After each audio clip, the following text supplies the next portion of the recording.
इसी पर चर्चा करने के लिए 3 खास मेहमान मेरे साथ हैं। प्रोफेसर अमिताभ कुंडू, देश के सबसे बड़े अर्थशास्त्रियों में से एक। प्रोफेसर अखिल स्वामी भी मेरे साथ जुड़ चुके हैं, एक और जाने माने अर्थशास्त्री, और अर्थशास्त्री भी हैं और साथ ही साथ सीए भी हैं। और आज ये दिल्ली में स्टूडियो में नहीं है, मेरे साथ पानीपत में हैं। शरद कोहली भी मेरे साथ चर्चा में जुड़ चुके हैं। तो रोजगार या बेरोजगारी में कहूं कोई समस्या है भी, या सरकार ये आंकड़े देकर काम चला लेगी, या रोजगार सृजित नहीं करेंगे तो जिस विकास की राह पर हम गैलप करना चाहते हैं, सर पर दौड़ना चाहते हैं, वहां पर स्पीड ब्रेकर आ जाएंगे। प्रोफेसर कुंडू। संदीप जी, अच्छी बात है कि आपने शुरुआत में आंकड़ों पर हमारा ध्यान लेके गए।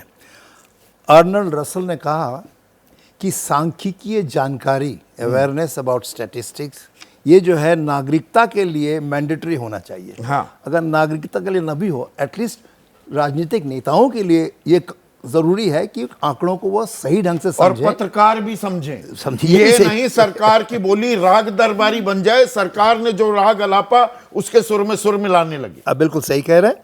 और मुझे लगता है कि सरकारी नेता जो हैं, जो राजनीति कर रहे हैं, वो अपने सुविधा अनुसार सोर्सेस को कोट करते हैं। और वो कहते हैं ना कि स्टैटिस्टिक्स दिखाता कम है, छिपा ज्यादा लेता है, जब तक आप अंदर नहीं घुसेंगे। मैं इसलिए कह रहा हूं कि सीएमआई के डेटा को प्राइवेट कह के टालने वाले जो नेता हैं, अक्सर मैंने देखा है जब उनके नैरेटिव को सपोर्ट करता है तो उसी को कोट करते हैं। तब वो आईएमएफ को भी कोट करते हैं, तब वो वर्ल्ड बैंक को भी कोट करते हैं। बिल्कुल सही है।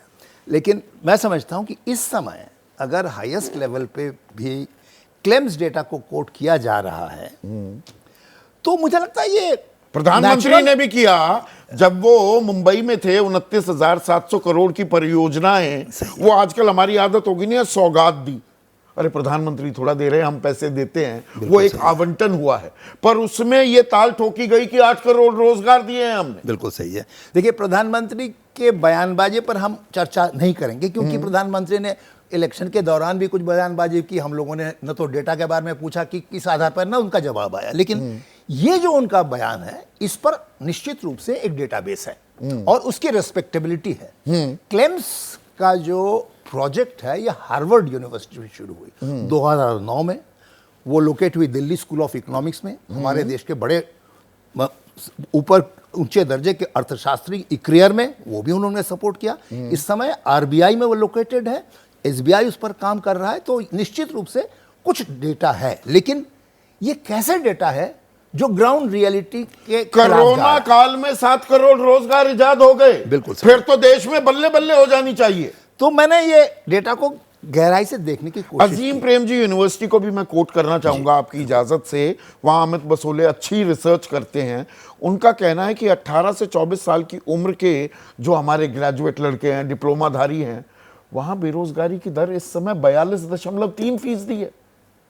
मैंने अजीम प्रेमजी यूनिवर्सिटी के और वो सिटीज नाम का एक संस्था है, उसके भी क्रिटिकल एनालिसिस मैंने देखा है। लेकिन मैं आपको बताना चाहता हूं, ये जो आंकड़े हैं जो बताते हैं कि कोरोना काल में भी रोजगार बढ़ा था, इसका आधार क्या है? आपको ये बताना चाहूंगा कि गरीब आदमी बेरोजगार नहीं रहता। कोरोना काल में भी गरीबी इतनी हो गई थी कि लोग रोजगार ढूंढने के लिए कुछ भी काम करने को तैयार थे। इसीलिए जो पीरियोडिक लेबर फोर्स सर्वे है, जो 2017 से शुरू हुई है, वो 2020 में भी दिखाता है कि एम्प्लॉयमेंट बढ़ा। अब क्लेम्स का अब एक दिलचस्प बात पे आते हैं और कई दर्शकों को बड़ा ताज्जुब होगा जो बात मैं कहने जा रहा हूं। भारत सरकार का जो पैमाना है, अभी क्लेम्स का पैमाना भी आप बताना, भारत सरकार का पैमाना ये है कि हफ्ते में एक दिन में 1 घंटा भी काम मिल गया तो मतलब आपके पास रोजगार है। 1 घंटा काम कर लिया, रोजगार है।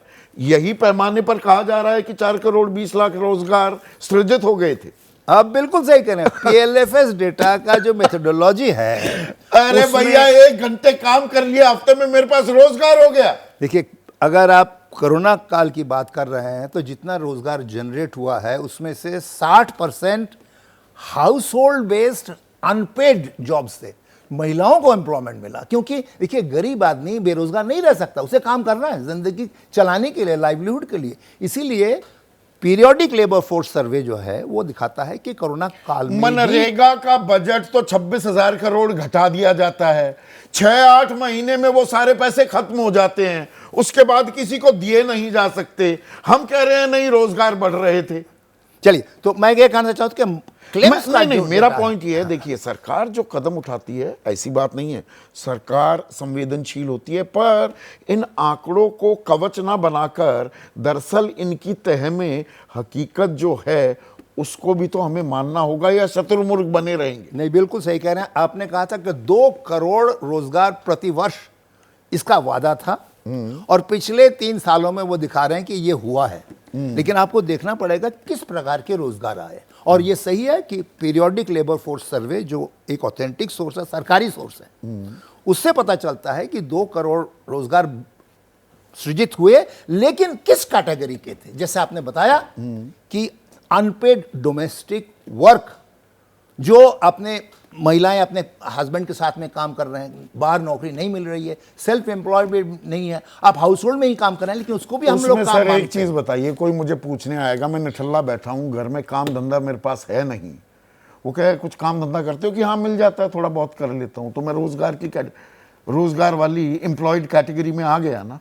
तो ये आप बिल्कुल सही कह रहे हैं कि डिस्गाइज्ड अनएम्प्लॉयमेंट कितनी है, देखिए, या एम्प्लॉयमेंट कितनी है। एम्प्लॉयमेंट का जो डेटा आ रहा है हमारे पास, उसमें प्रिंसिपल स्टेटस और सब्सिडियरी स्टेटस दोनों इंक्लूडेड हैं। और आपने जैसे बताया, सब्सिडियरी स्टेटस का मतलब ये है कि कोई भी दिन अगर आपने काम किया है तो आपको एम्प्लॉयड माना जाएगा सब्सिडियरी स्टेटस से। तो इस डेटा का इस्तेमाल किया है क्लेम्स ने। तो हम डेटा पर ही खेलते रहेंगे, या जमीन पर जो हो रहा है उसे हम मानने को भी तैयार होंगे?